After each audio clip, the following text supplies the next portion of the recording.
Assalamualaikum warahmatullahi wabarakatuh.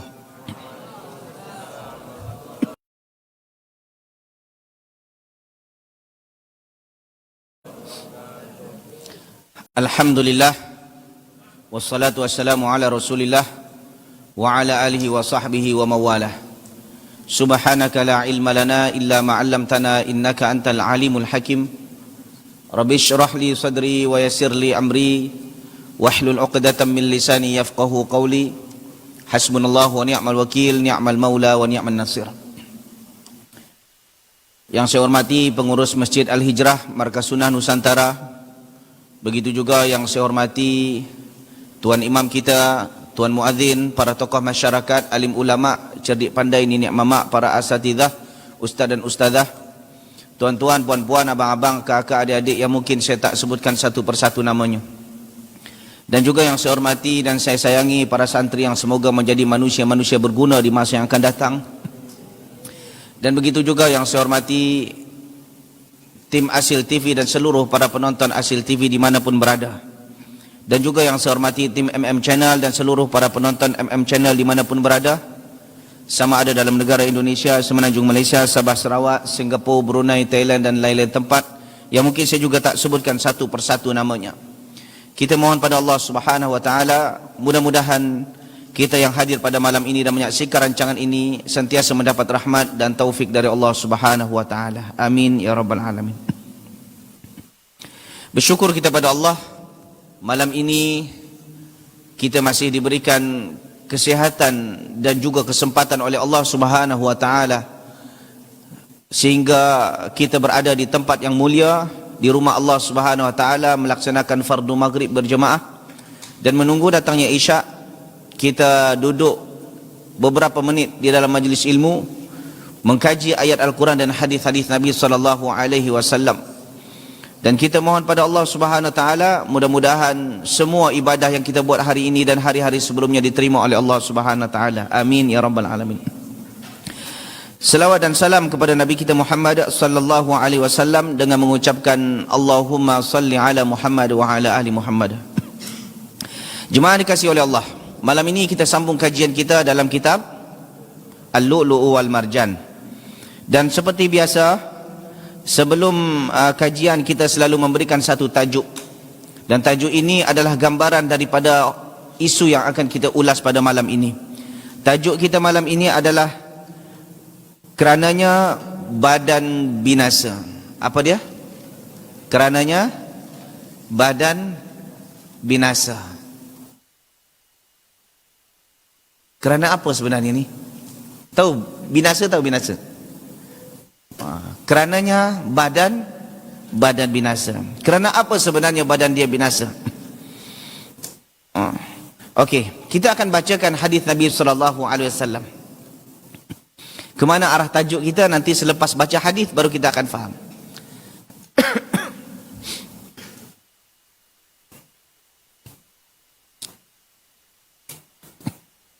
Okey, jemaah dikasihi oleh Allah Subhanahu wa taala. Hadis ini daripada Sa'ad bin Abi Waqqas. Sa'ad bin Abi Waqqas. Siapa Sa'ad bin Abi Waqqas? Salah seorang sahabat yang mendapat jaminan masuk syurga sementara ia masih bernafas di atas muka bumi. Dia masih hidup di atas muka bumi, bernafas di atas muka bumi, tapi dah dapat rekomen daripada Nabi SAW secara spesifik bahawa ia di antara 10 sahabat yang dijamin masuk syurga. Kita kalau dapat rekomen jamin masuk syurga, agaknya hadir tak duduk majlis ilmu ni? Malas lah, apa lagi dah jamin syurga? Untuk apa solat lagi? Ya kan? Nak buat apa solat lagi? Dah jamin masuk syurga. Tapi tak. Memang orang-orang dahulu, Nabi SAW dan para sahabatnya yang dah dijamin masuk syurga, mereka jauh lebih semangat beribadah berbanding sebelumnya. Kalau kita tak. Kalau dah dapat jaminan, malas ibadah. Ini di antara perbezaan kita dengan sahabat Nabi SAW. Dah tak ada jaminan masuk syurga pun malas ibadah. Bayangkan, andaikanlah kita ni dapat jaminan tahun depan engkau kaya, saya rasa kita akan berhenti kerja, malas nak buat apa kerja, cukup-cukup makan aja lah. Yang jelas tahun depan kita pasti kaya. Tapi sebab kita tak ada jaminan kaya, akhirnya orang terus berusaha, bekerja, begitu kan? Namun sahabat Nabi SAW, mereka adalah orang-orang yang begitu semangat dalam beribadah kepada Allah Subhanahu Wa Taala dan juga mencontohkan ibadah Nabi kepada para sahabat yang lain. Okey, hadis ini daripada Sa'ad bin Abi Waqqas. Tapi hadis ini bukan direct daripada Sa'ad bin Abi Waqqas. Dia sebenarnya menceritakan tentang situasi yang dialami oleh Sa'ad bin Abi Waqqas. Hadis ini disampaikan oleh Jabir bin Samurah. Siapa dia? Jabir bin Samurah. Bunyi hadisnya, syaka ahlul Kufah Sa'dan ila Umar radhiyallahu an. Ahlu Kufah pernah mengadu perihal tentang Sa'ad bin Abi Waqqas kepada Umar bin Khattab radhiyallahu an. Kenapa? Kenapa dia mengadu kepada Umar? Kenapa tak mengadu kepada Nabi sallallahu alaihi wasallam? Itu jadi kan? Syaka ahlul Kufah Sa'dan ila Umar bin Khattab radhiyallahu an. Ahli Kufah, di mana Kufah? Halo, di mana Kufah? Jangan kita ketawa aja. Di mana? Di di Iraq. Jangan ketawa-ketawa kan. Tak payah. Dengar je fokus. Ini ilmu ni. Ini ilmu ni.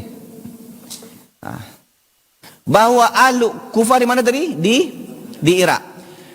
Ahlu Iraq mengadu kepada Umar bin Khattab radhiyallahu an. Kenapa tak mengadu kepada Nabi? Kerana ketika itu Nabi dah meninggal. Kenapa dia mengadu kepada Umar? Kerana Umar ketika itu menjadi khalifah. Antara Kufah dengan Madinah, Umar berada di Madinah, sementara Kufah itu di Iraq.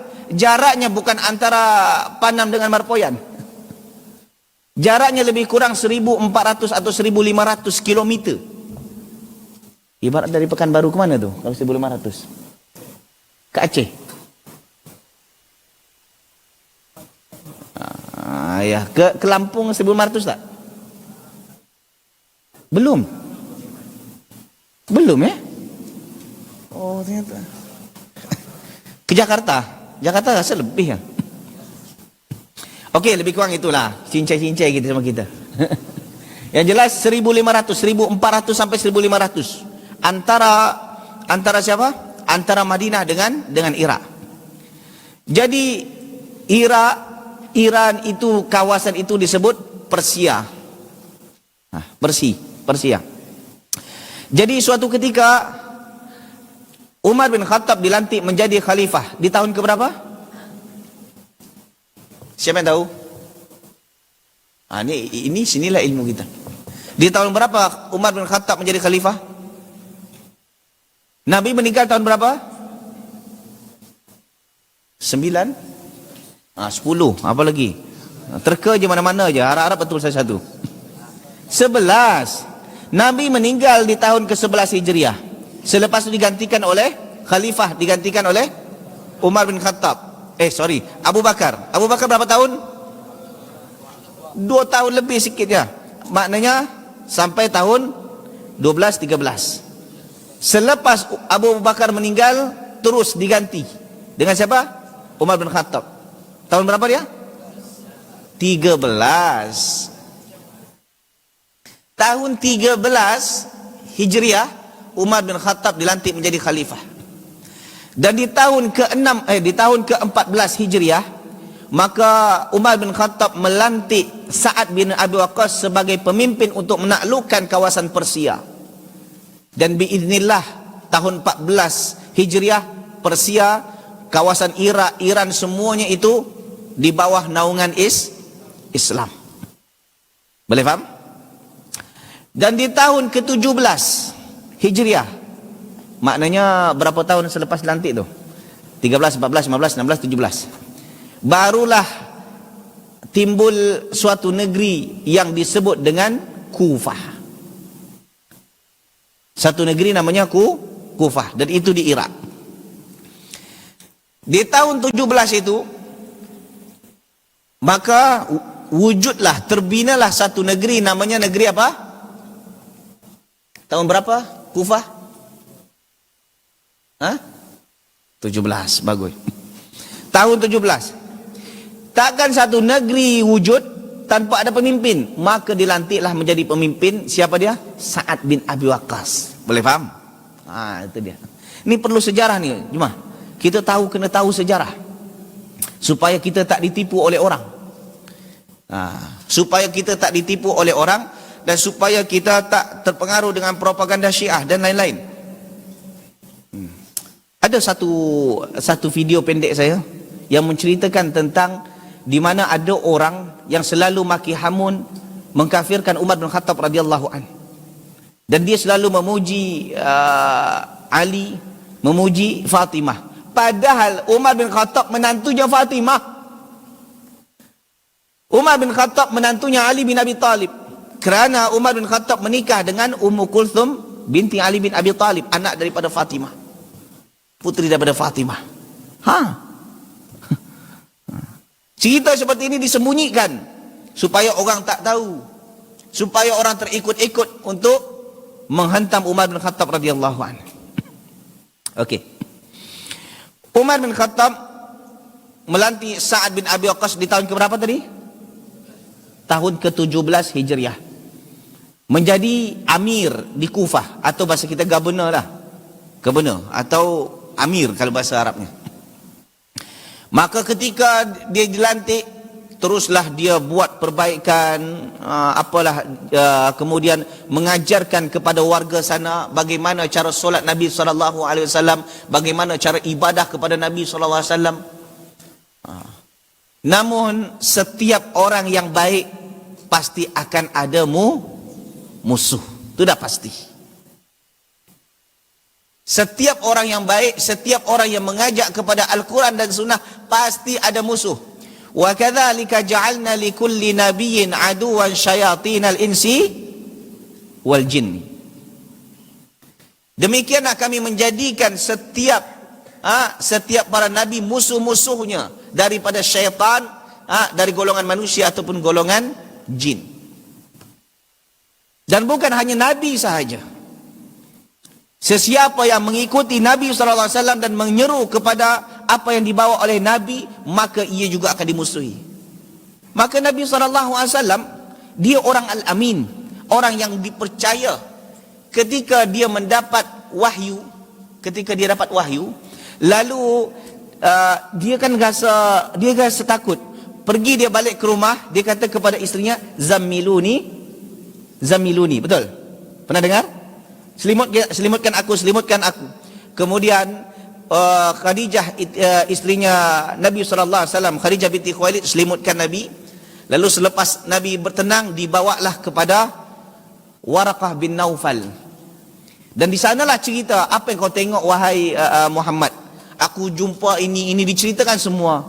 Itu adalah malaikat Jibril yang datang kepada nabi-nabi sebelumnya.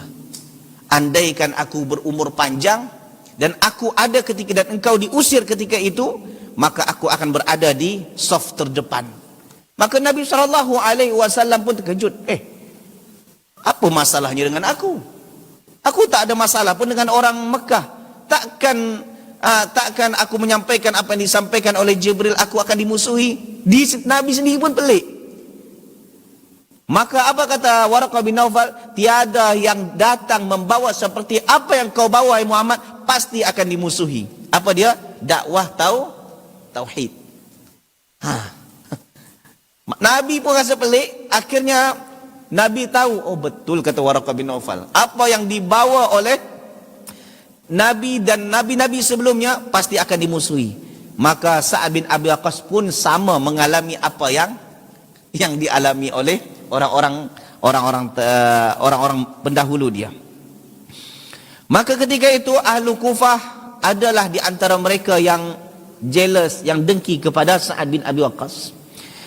Maka mulalah mereka tu buat cerita-cerita tentang Sa'ad bin Abi Waqqas, dan isu ni menjadi besar sampai dibimbangkan berlaku pemberontakan, kudeta.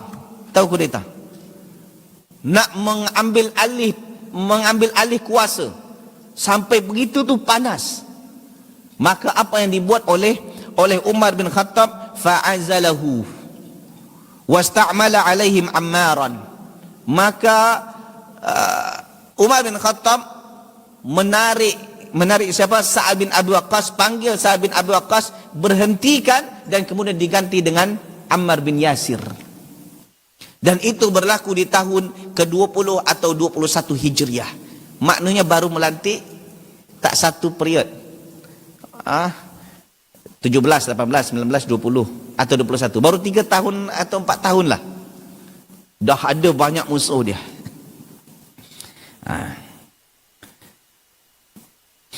Kemudian bahawa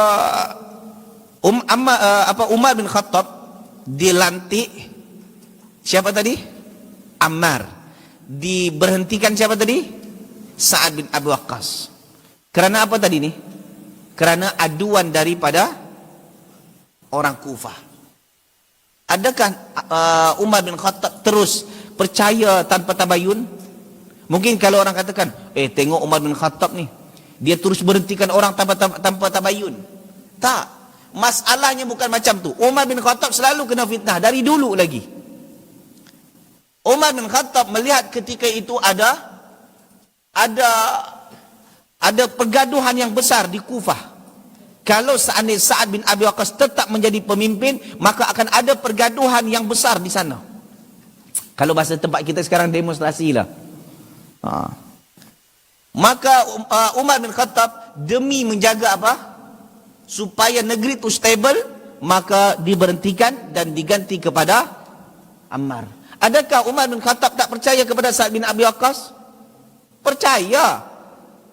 Takkan dia tak percaya? Dia tahu Sa'ad bin Abi Waqqas ni adalah orang yang dijamin masuk surga. Takkan mungkin dia buat keliru. Kalau seandainya dia buat keliru, dia buat maksiat, dia buat penyelewengan, maknanya batallah hadis Nabi. Faham tak? Bermakna tak betul lah Nabi. Takkan Nabi menyampaikan sesuatu orang dijamin surga ternyata mati dalam keadaan kafir. Mustahil. Bermakna apa yang disampaikan Nabi adalah dusta. Kan itu cerita dia. Buktinya ketika turun ayat Al-Quran, tabbat yada abi lahabi wa tabb. Sampai saya selana dzata lahab wa imratu hammalatal hatab fi jidha hablum min masad. Cerita surah Al-Masad, akhirnya Abu Lahab dan Ummu Jamil, bini dia, mati sebagai apa? Mati sebagai orang kafir. Kalau seandainya Abu Lahab naklah cuba masuk Islam, aku nak batalkanlah hujah Muhammad bahawa Quran tu salah. Aku masuk Islam. Ternyata tak, dia tak masuk Islam. Memang betul dia mati sebagai dalam keadaan kafir. Ini menandakan apa yang dibawa oleh Nabi SAW adalah benar. Dan Sa'ad bin Abi Waqqas tak mungkin keliru. Cuma kerana menimbang maslahat yang lebih besar, menolak kemudaratan yang lebih besar, maka kemaslahatan pun diketepikan. Itu yang dalam kaedah usul fiqh disebut dar'ul mafasid muqaddam ala jalbil masalih. Menolak kemudaratan itu jauh lebih didahulukan daripada mengambil maslahat. Apa contoh? Ini pengaruhnya semua untuk kita. Jika ada contoh, ada ni santri, pelajar semua. Ada satu atau dua orang pelajar yang mana pelajar ini baca Qurannya wow, hafal Qurannya mutkin, bacaannya sedap, suaranya mantap, tapi perokok tegar. Faham? Perokok tegar, tak boleh diberhentikan, maksudnya tak boleh dibagi nasihat. Dan bahkan bukan hanya sekedar perokok, bahkan ia juga dibimbangkan tarik kawan-kawan dia. Ang tak merokok. Rokok sedap. Dia tarik kawannya untuk merokok. Seorang ustaz atau seorang mudir, apa yang patutnya dibuat? Sementara budak yang tadi ni, seorang tadi ni, dia hafal Quran, dia bagus bacanya, memang hebat, berpotensi, tapi perangai dia boleh mempengaruhi yang lain. Apa yang sepatutnya dibuat?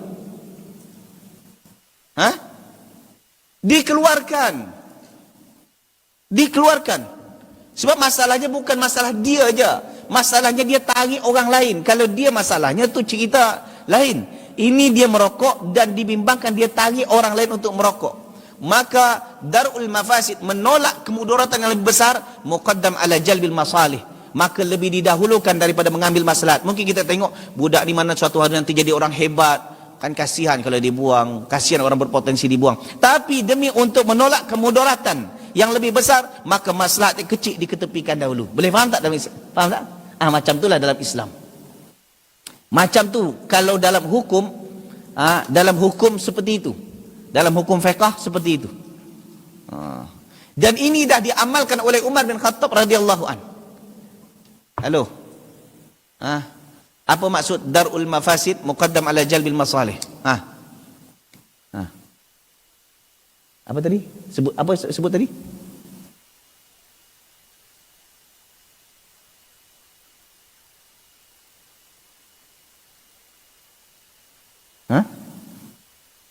Menolak kemudaratan yang besar. Faruk. Tak payah kepala. Jawab je. Bukan disuruh garuk. Jawab. Kan?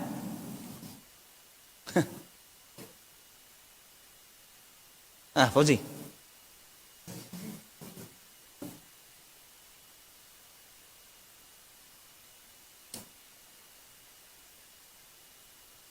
azan. Oh, nasib baik. Ada matinya, syukur azan. Tapi ingat, Ustaz tak lupa, nanti kejap lagi kena tanya lagi. Siap-siap jawaban. Tak, ini ilmu je mak, ini ilmu. Bukan duduk gitu je.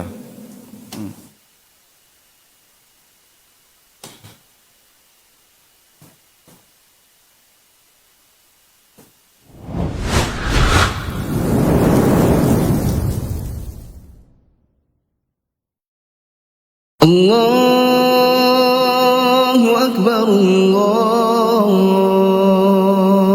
Akbar, Allahu Akbar, Allahu Akbar. Ashhadu an la ilaha illallah.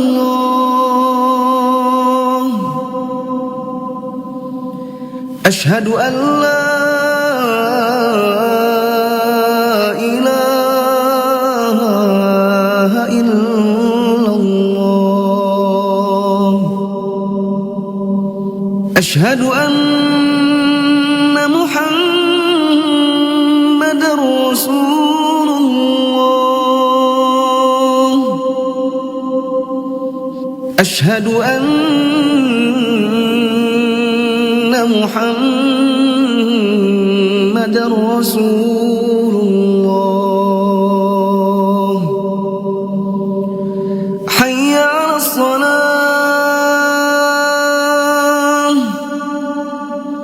حي على الصلاة، حي على الفلاح،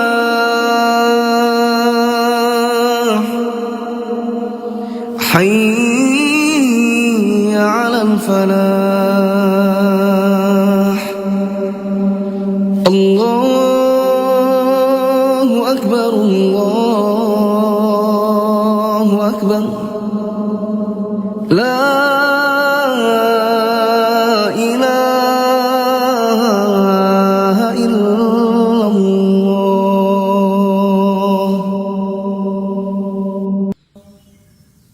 اللهم صل على محمد وعلى آل محمد كما صليت على آل إبراهيم إنك حميد مجيد.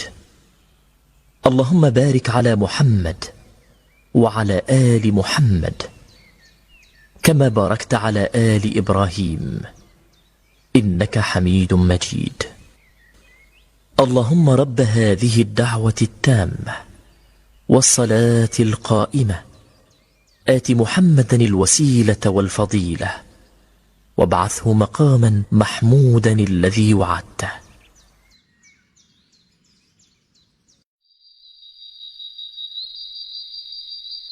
Disyariatkannya ibadah tiada lain adalah untuk kebaikan hati. Ketika ibadah tidak mempengaruhi hati, ibadah itu sama sekali tidak bernilai di mata Allah atau berkurang pahalanya di sisi Allah Subhanahu wa taala. Ketika seseorang membaca Al-Qur'an dan hatinya tidak khusyuk, maka Al-Qur'an itu tidak berpengaruh ke hatinya. Ketika seseorang salat dan hatinya tidak khusyuk, salat pun tidak berpengaruh kepada hatinya. Sementara Imam Ahmad pernah ditanya, apa amal yang paling utama di sisi Allah? Maka Imam Ahmad berkata, lihatlah ibadah yang paling merubah hatimu, yang paling benar-benar terasa di hatimu, maka itulah yang paling utama.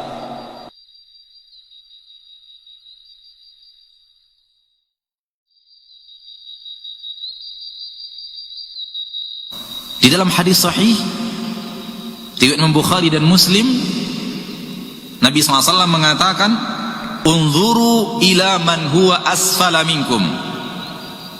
Lihatlah orang yang di bawah kalian. Wala tanzuru ila man huwa fawqakum. Jangan melihat orang yang di atas kalian. Fahuwa ajdaru alla tazdaru ni'matallahi alaikum. Kalau itu yang kalian lakukan, kalian tidak akan menyepelekan nikmat-nikmat Allah yang Allah berikan kepada kalian.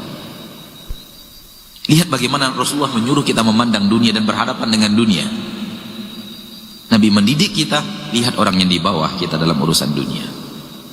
Jangan lihat ke atas.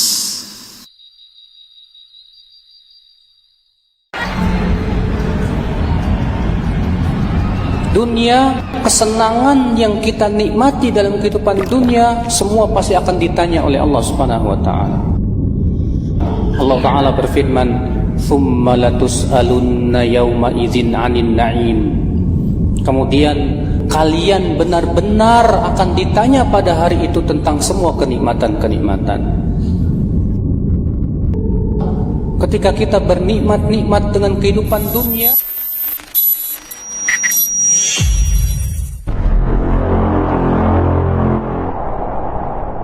belakanglah, dengar baik-baik. Tadi apa tadi? Kaedahnya apa tadi? Darul mafasid muqaddam ala jalbil masalih. Menolak kemafsadatan, menolak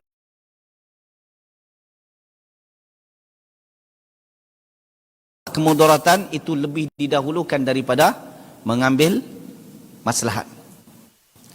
Seperti tadi yang Ustaz contohkan tadi. Mungkin dia tengok anak ni, budak ni, pelajar ni memang luar biasa, baca Qurannya bagus. Bagus baca Qurannya, hebat, berpotensi.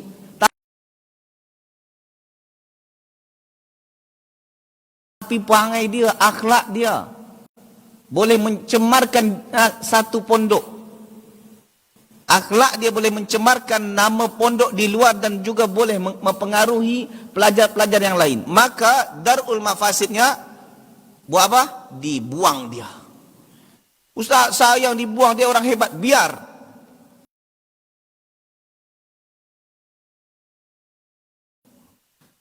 Biar mati satu tumbuh 1000. Daripada ditahan, maka dia akan merosak yang lain.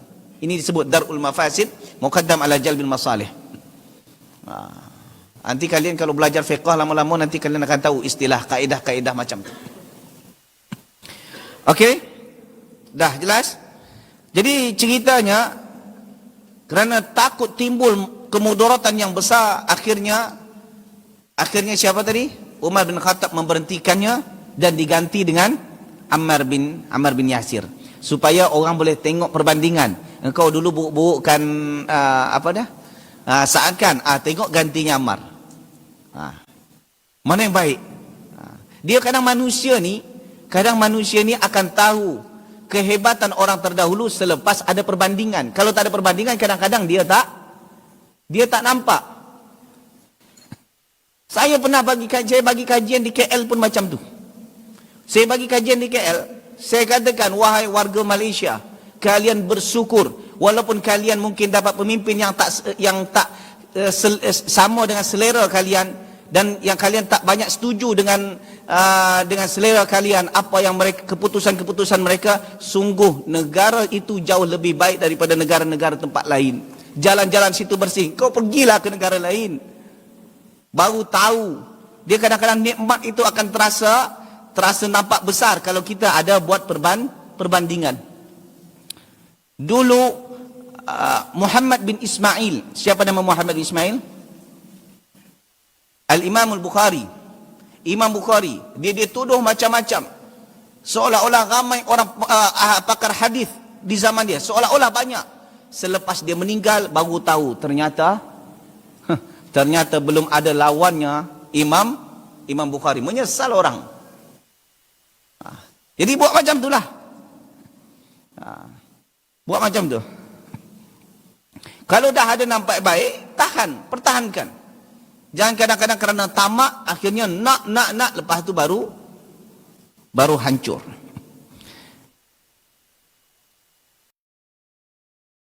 Faham tak? لا تكلم وراء. لكم استمعوا جيدا. Ada bi talibil ilm as-sukut. Faham? Sukut, diam, dan lepas tu dengar. Kemudian fasyakau hatta dzakaru anna jadi mereka menceritakan bahawa siapa tadi? Sa'ad bin Abi Waqqas ni orangnya macam-macam lah. Keburukan ni semuanya ceritakan. Dia ni tak adil. Dia memberikan hukum yang tak elok. Macam-macam lah, semua fitnah dibagi kepada dia. Sampai masalah solat pun juga dibincangkan. Dikatakan bahawa Sa'ad bin Abi Waqqas ni dah menyeleweng. Solat dia pun dah lain dah, kata dia. Dah macam-macam pelik. Dia buat solat macam pelik. Akhirnya Umar bin Khattab radhiyallahu an panggillah siapa? Panggil Sa'ad bin Abi Waqqas. Selepas diberhentikan, diganti Ammar bin Yasir, dipanggil. Ya Aba Ishaq, wahai Aba Ishaq. Aba Ishaq ni adalah kunyahnya siapa tadi? Kunyah Sa'ad bin Abi Waqqas. Inna haula yaz'umuna annaka la tuhsinu tusalli.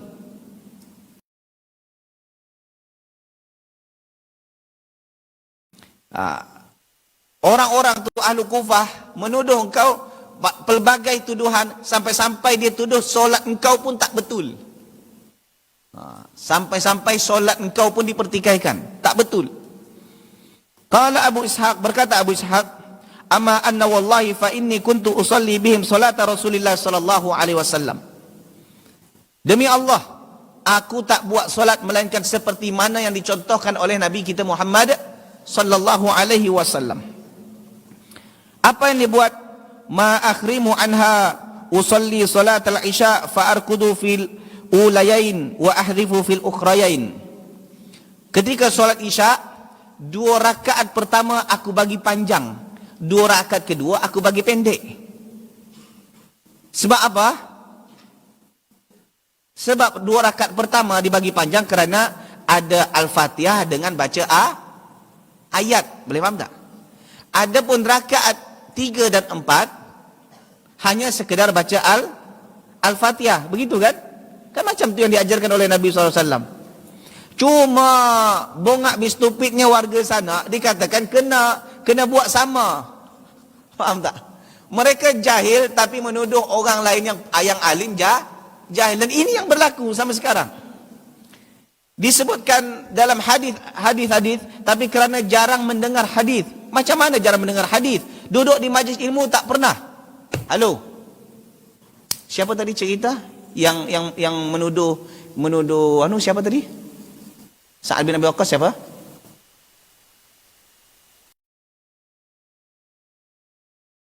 Mana pengawasnya? Dah berapa kali dia cakap? Ke kalian nak berdiri kajian sampai habis macam tu? Dah 3 kali dah ni. 3 kali lebih, 4 kali dah ni. Ni kali terakhir nampak je Ustaz bercakap, tengok. Ni live ni. Jangan jatuhkan muruah nama markas. Kalau rasa tak selesa, 2 je. Berdiri dengar kajian, kalau tak keluar. Faham?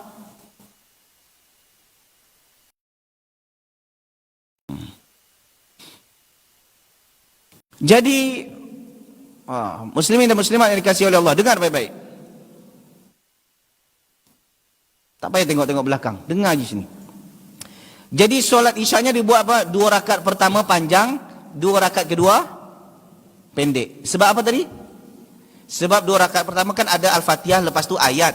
Rakaat ketiga dan keempat hanya sekedar Al-Fatihah tanpa ayat. Yang difahami oleh segelintir warga Kufah, rakaat tu kena sama panjang gitulah. Tak boleh tak boleh panjang separuh. Faham maksudnya?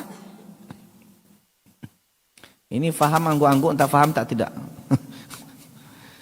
Maka berkata Umar bin Khattab, "Dzalika dhannu bik ya Aba Ishaq." Macam tu juga yang aku rasa. Pasti yang kau buat tu dah betul. Yang difahami oleh orang itu salah. Fa arsala ma'ahu rajulan aw rijalan ila Kufah.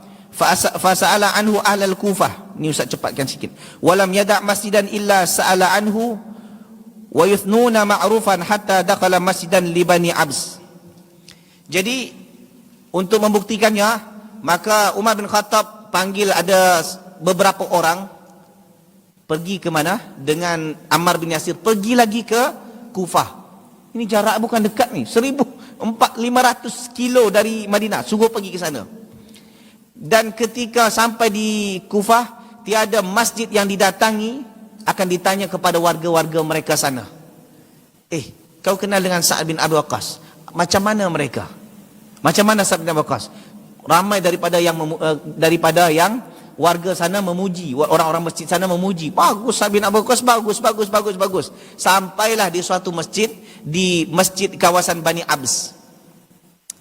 Absin. Maka ditanyalah, apa pandangan engkau tentang Sa'ad bin Abi Waqqas? Masjid A okey, masjid B okey, masjid C okey, D okey. Tapi sampai di satu masjid ditanya juga. Maka bertemulah ada salang faqama rajulun minhum yuqalu lahu Usamah bin Qatadah. Yang kunyahnya adalah Abu Sa'dah. Kunyahnya Abu Sa'dah, namanya Usamah bin Qatadah. Wah, dialah yang buat cerita. Dia yang buat cerita. Apa kata dia? Oh, Sa'ad bin Abi Waqqas tak betul orangnya tu. Dia ni kalau memimpin tak adil. Kalau solat tak betul. Ini dia lah yang buat fitnah. Inilah nyata ni.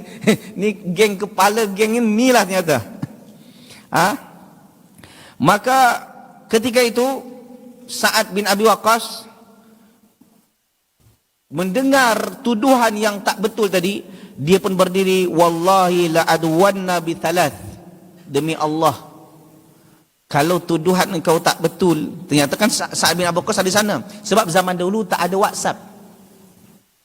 Zaman dahulu tak ada FB. Zaman Umar bin Khattab tak ada FB, tak ada TikTok, tak ada AG. So orang kenal nama kadang-kadang tak tahu wajah. Hanya dengar-dengar buat cerita. Kenal nama tapi tak tahu wajah. Kalau zaman sekarang kan, walaupun kita tak pernah jumpa tapi tahu wajah. Faham kan? Akhirnya dia tak perasan kalau yang di depannya tadi itu adalah Sa'ad bin Abi Waqqas.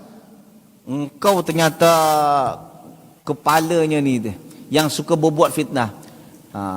Demi Allah, aku akan mendoakan engkau 3 perkara jika tuduhan kau tak betul. Kerana memang tuduhan tak betul. Akhirnya apa? Allahumma in kana 'abduka hadha kadhiban qama riya'an aw sum'atan. Ya Allah, jika hamba ini orang ni budak ni orang ni kadhiban, berdusta, dan dia buat perkara ini kerana riak dan sum'ah. Kenapa dikatakan riak dan sum'ah? Kenapa nak menunjuk? Dikatakan menunjuk kerana orang kalau menuduh si fulan tak betul solatnya, dia seolah-olah bahawa solat dia betul. Faham tak? Kalau menuduh si fulan tak baik akhlaknya, bermakna dia baik. Sama si fulan baca Qurannya teruk, bermakna dia bagus. Kan ramai sekarang ni jemaah yang hebat komplain tapi dia sendiri pun tak pernah jadi imam. Macam mana imam sana tak bagus, engkau lah jadi imam. Aku tak boleh juga. Sama juga. Kalau hanya pandai komplain, siapa pun boleh.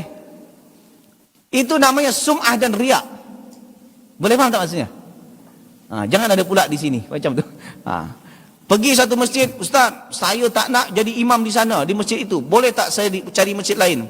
Kenapa? Di sana imamnya teruk Ustaz bacaannya. Saya pernah ditanya macam tu. Pakcik lain solat di sana jadi imam tu. Saya belum layak lagi. Jadi apa? Tahu dari mana pakcik baik tak baik? Pakcik sendiri pun tak pandai baca Quran, tahu dari mana? Dia yang mengatakan orang ini baik tak baik, bagus baca tak bagus itu bukan orang siapa? Bukan orang jahil. Kalau nak menilai kealiman orang alim adalah orang alim juga. Boleh faham tak? Si fulan alim, siapa yang mengatakan dia alim? Orang awam tak boleh diterima. Yang mengatakan alim siapa? Orang-orang alim juga, barulah boleh diterima persaksiannya. Tapi kalau yang mengatakan si fulan tu alim sementara yang mengatakan itu semua jahil, dah tahu dari mana si fulan tu alim? Entah-entah hanya pandai ceramah je. Boleh faham tak maksudnya? Gitu caranya. In kana abduka hadza kadhiban, kalau orang ini berdusta kerana riya dan sum'ah, fa'atil umrahu wa atil faqrahu wa aridhu bil fitan. Maka tolong kabulkan ya Allah 3 perkara untuk orang yang menuduh ni. Panjangkan umurnya. Wih, baik doanya. Panjangkan umurnya. Tapi yang kedua ni, panjangkan juga kefakirannya. Jadi kalau seandainya panjang umur, lepas tu fakir berpanjangan, ini susah ni jemaah. Kita miskin, kalau pendek umur okey lagi, sekejap je. Ini panjang umur, fakir, apa tak susah? Kemudian wa'aridhu bil fitan. Timpakan kepadanya fitnah. Timpakan kepadanya fitnah. Kemudian berlalunya masa, akhirnya Sa'ad bin Abi Waqqas dah tak di sana lagi. Kemudian bergantinya orang. Ternyata qala Abdul Malik ahadun ruwa hadzal hadis. Berkata Abdul Malik, salah seorang perawi hadis ini juga. Jadi hadis ini kan sampai-sampai. Fa ana ra'aitu ba'du qad saqata hajibahu ala ainaihi minal kibar. Aku melihat orang tersebut memang umurnya panjang, tua sangat, sampai-sampai bulu kening dia. Ini bulu kening ya, apa namanya? Alis. Iyalah apa namanya? Di Malaysia namanya bulu kening ni. Bulu kening nah. Ini ni bulu kening ni, alis ni sampai jatuh ke mata, tertutup matanya sebab dah tua sangat. Sampai dia fakir. Lalu dia katakan, idza su'ila yaqul syekhun kabir maftunun asabatni da'watu Sa'ad. Kalau ditanya kepadanya, aku dapat seperti ini sebab mulutku aku tak jaga, badanku binasa. Akhirnya apa? Aku mendapat kesan daripada doanya Sa'ad bin Abi Waqqas. Dah tua, dalam keadaan susah, tak ada orang boleh tolong dia, tak ada orang nak tolong dia, busuk. Ini pun dah apa? Dah turun. Mata pun dah macam ni. Dah kan dah tua teruk ni. Doa yang ketiga apa? Wa aridhu bil fitan. Dia selalu membuat fitnah. Fitnah apa? Dia terkena fitnah. Wa innahu la yata'arradu lil jawari fi turuqi yaghmizuhun. Kalau ada anak-anak dara di jalan, selalu apa nama itu? Siul-siul, gayu, apa, kacau-kacau anak-anak dara. Dia suka duduk tepi jalan ni. Dah tua, ini namanya tua-tua keladi. Dah tua tak jadi-jadi. Duduk di tepi jalan, nampak je anak dara yang bening tu. Itu kerja je. Dah tua ni. Patutnya dah tua ni kan banyak berzikir pada Allah, baca Quran. Dah tua buat perangai. Jangan sampai perkara ini ada di jemaah. Dah tua buat perangai. Inilah dia. Jadi kalau dah bertambah tua, tapi mata tak boleh dijaga, asyik nak kahwin je, dah tu ceraikan. Nak kahwin je cerai, kahwin cerai. Ni maknanya takut-takut bimbang. Kena fitnah macam ni. Kan ada segelintir orang. Masa muda tak ada pula dia macam tu. Dah tua buat perangai. Kalau dia kahwin, dia nikah, dijaga, okey lagi. Poligami, tambah satu lagi, okey jaga. Ini tak. Dah cukup 4, tak puas hati. Lepas tu, cari kesalahan bini dia. Mana yang boleh ku ceraikan. Ni salah kau, cerai. Untuk dapat lagi yang kedua. Umur dah bertambah, maknanya tua-tua keladi. Boleh faham? Tu. Dari sini kita faham jemaah dikasihi oleh Allah, bahawa soalan mana? Cepat-cepat hantar ke depan. Kalian dengar cerita terlena kalian dengar cerita. Soalan tak sampai ke depan. Jadi sebab apa? Sebab lisan yang tak boleh dijaga, akhirnya badan binasa. Asal tuduh-tuduh orang je. Dia tuduh orang ni dusta, dia tuduh orang ini tak adil, dia tuduh orang ni solat tak betul, dia tuduh ini. Ternyata doa tu berbalik kepadanya. Hati-hati. Hati-hati dalam menzalimi orang. Wattaqi da'watal mazlum fa innahu laysa bainaha wa bainallahi hijab. Takutlah kamu akan doa orang terzalimi kerana tak ada hijab antara dia dengan Allah Subhanahu wa taala. Allah taala alam bisawab. Okey.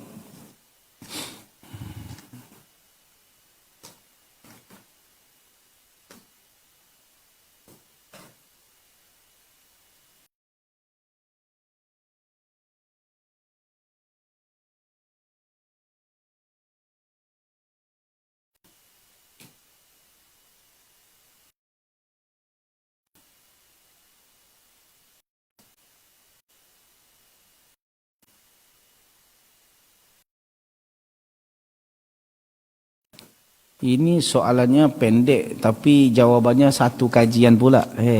Janganlah.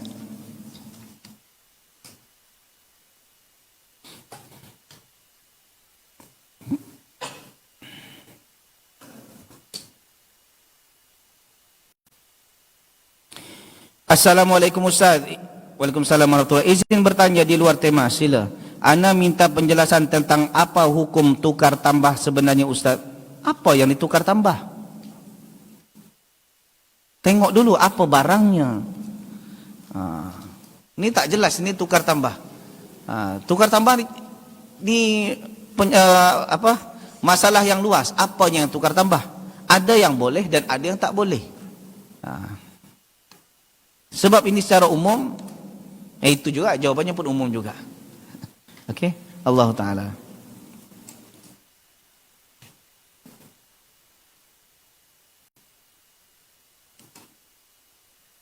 Assalamualaikum Ustaz. Waalaikumsalam warahmatullahi. Apa pendapat Ustaz jikalau ada seorang Muslim yang mendoakan keburukan kepada Muslim lainnya yang menzaliminya? Mendoakan keburukan kepada orang yang menzaliminya. Sekedar mendoakan atau dibalas ni? Dia masalah dulu. Sekarang ketika ada orang menzalimi kita, boleh tak kita mendoakan dia keburukan atau membalasnya? Itu sebenarnya kan. Sebenarnya kalau kita dizalimi, ada 3 perkara dalam Islam yang dibenarkan. Boleh kita membalas, boleh kita menunggu balasan nanti di akhirat, atau boleh jadi kita maafkan. Allah katakan dalam Al-Quran, wa in aqabtum fa'aqibu bimithli ma uqibtum bih. Kalau kita dizalimi oleh orang atau kita diejek oleh orang, kita boleh balas. Tapi balasnya kena sama, tak boleh lebih. Kalau lebih, maka kezaliman pindah kepada kita. Contoh, orang katakan kita, "Hei anjing." Ya kan? Maka kita jawab, kalau kita nak balas, kita hanya anjing juga, kita tak boleh, anjing gila. Tak boleh. Tambah gila, ini pun kita yang zalim. Boleh faham tak? Wa in aqabtum fa'aqibu bimithli ma uqibtum bih. Kalau kita dizalimi, kita diejek, kita boleh balas sama. Itu dalam Islam. Yang kedua, kita boleh menuntut di akhirat. Cuma nanti pahalanya macam mana?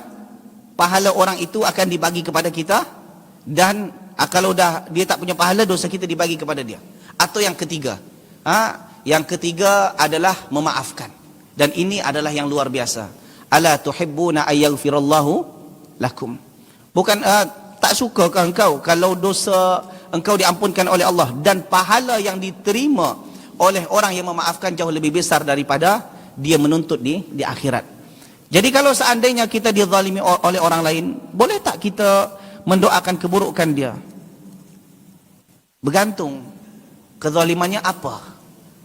Kezalimannya apa? Takut-takut kita mendoakan keburukan, ternyata kezalimannya bukan sebuah kezaliman, namun kita sebenarnya yang zalim kerana kejahilan kita rasa dia yang zalim. Boleh faham tak?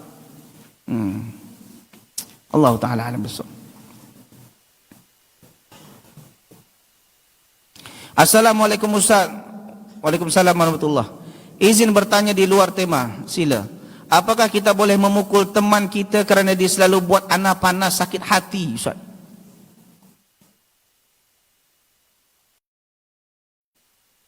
Apa yang membuat dia panas tu apa ni? Jangan main pukul-pukul. Ditambah lagi kita di negara yang ada hukum. Takut-takut main pukul, lepas tu ada kes yang lebih besar nanti.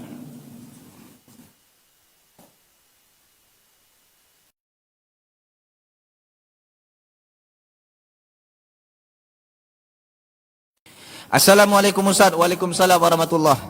Apakah boleh kita meminta kepada teman untuk mendoakan kita? Contohnya kita mau ujian, kemudian kita meminta kepada teman kita untuk mendoakan ana supaya lulus ujiannya. Kalau orang itu masih hidup dan dia Muslim, boleh. Tapi kalau dia dah mati, tak boleh. Tapi kalau dia non Muslim, teman itu adalah non Muslim, jangan. Okey, Allah Taala alam. Assalamualaikum Ustaz. Waalaikumsalam warahmatullah.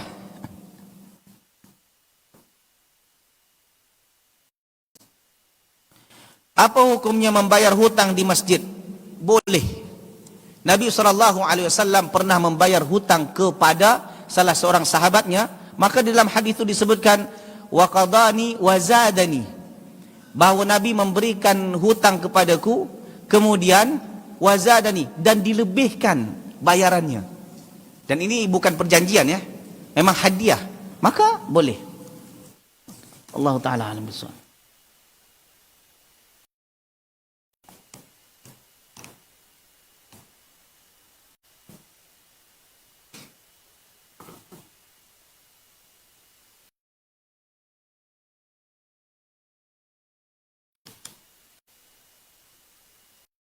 Ini soalan pendek-pendek tapi jawabannya kena bagi kajian juga. Apa yang dimaksud dengan tasawuf? Tasawuf ni panjang pembicaraan.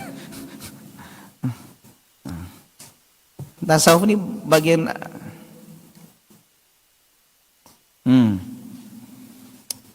Bitcoin lagi. Bitcoin ni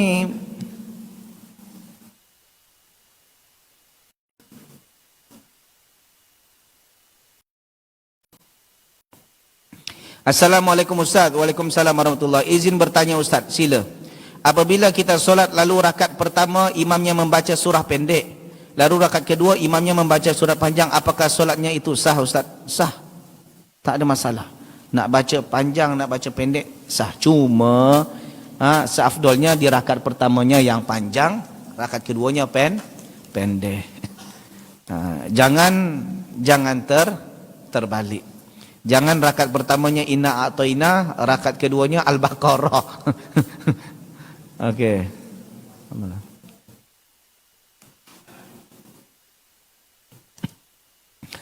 Assalamualaikum Ustaz. Waalaikumsalam warahmatullah. Izin bertanya di luar tema, sila. Apakah bernazar boleh lebih dari satu dan kapan waktu bernazar? Dan ini dah saya terangkan. Ini dah banyak saya terangkan dalam video-video saya. Bahawa elakkan daripada bernazar, elakkan daripada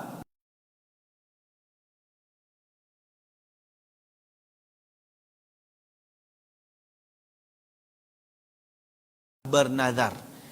La tanzuru fa inna an-nadhra la yughni minal qadari syai'a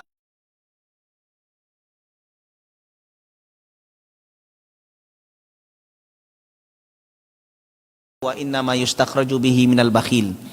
Jangan kalian bernazar, kerana nazar tak boleh mengubah takdir Allah sedikit pun. Dia hanya keluar daripada orang yang bakhil, yang kedekut. Halo bro,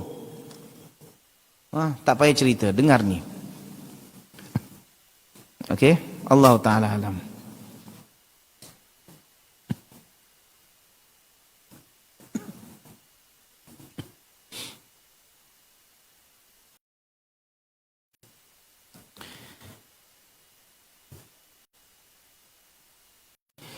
Nih, Assalamualaikum Ustaz. Waalaikumsalam warahmatullahi. Hayyakallah Ustaz. Allah ya hayyik. Izin bertanya Ustaz, sila. Apa hukum solat di masjid yang saf lelakinya berada tepat di sebelah saf perempuan? Masya Allah. Boleh kalau seandainya tak ada tempat lagi dan itu pun tertutup. Faham? Ni ada contoh, ni masjid. Lepas tu ini penuh semuanya, sampai belakang penuh. Itu perempuan, tapi kan ditutup tu. Ditutup. Di sana lelaki dan selari dengan saf perempuan. Tapi perempuan dah terasing di belakang, tak ada masalah. Yang tak boleh selari ini tu terbuka, dia solat macam ni. Itu yang tak boleh. Boleh faham tak? Allah Taala alam.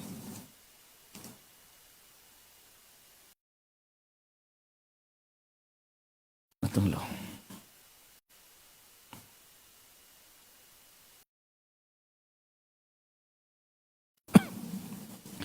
Assalamualaikum Ustaz. Waalaikumsalam warahmatullahi. Izin tanya Ustaz, sila. Afwan jika anda salah menyimak Ustaz. Sesuai dengan Ustaz yang ceritakan tadi, berarti kudeta dibolehkan dalam Islam Ustaz? Siapa kata boleh? Saya tak katakan boleh kudeta. Ini pernah berlaku, maksudnya daripada berlakunya kudeta, maka Umar bin Khattab cepat-cepat berhentikan gubernur dan diganti dengan Ammar bin Yasir. Yang menurunkan itu bukan rakyat atau orang penjahat dalamnya, tapi Umar sendiri yang ketuanya. Sebab presidennya, kalau sini presiden lah kan, presidennya berhentikan gubernur. Faham tak? Presiden kan di atas gubernur kan? Maka yang atas berhentikan. Tujuannya apa? Supaya tak berlaku kudeta nantinya. Dan kalau berlaku kudeta, sebelum kudeta itu pasti ada pertumpahan darah, betul tak? Tak ada kudeta yang tak bertumpah darah, pasti akan ada. Maka mengelak daripada tumpahnya darah manusia, maka cepat-cepat Umar bin Khattab mencari menolak kemudaratan tadi daripada mengambil maslahat. Begitu caranya dalam Islam. Itu maksudnya. Allahu taala alam.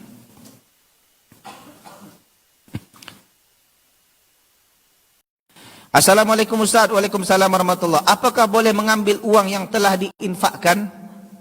Orang kalau dah bersedekah, ditarik, Nabi SAW sebutkan apa? Seperti, seekor anjing yang muntah lepas tu menjilat muntahnya sendiri. Itulah dia. Kalau dah infak, lepas tu ditarik balik, tak boleh. Cuma kalau seandainya termasuk dia ingatkan masuk, okey tam. Masuk 100,000.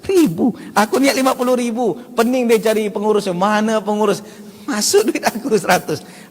Jangan, yang ini sebenarnya tak masalah, tapi rugi. Dah ada jaminan surga yang besar, kenapa dielak?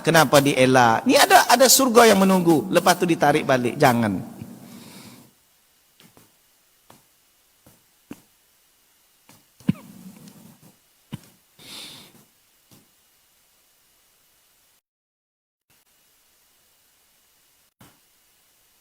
Ini soal ini di kajian yang lain insyaAllah.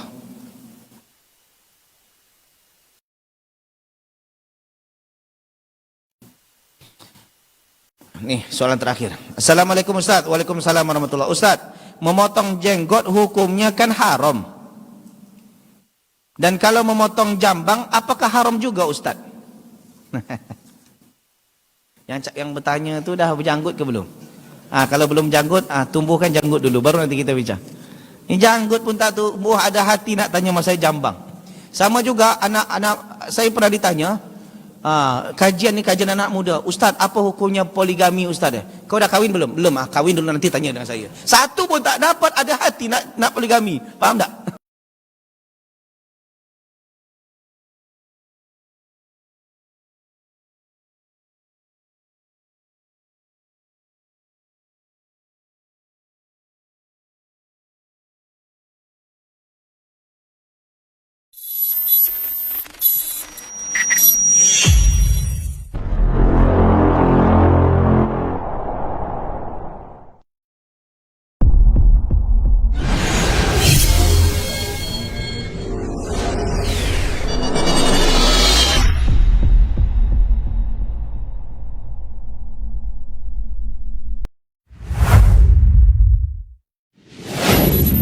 Assalamualaikum warahmatullahi wabarakatuh.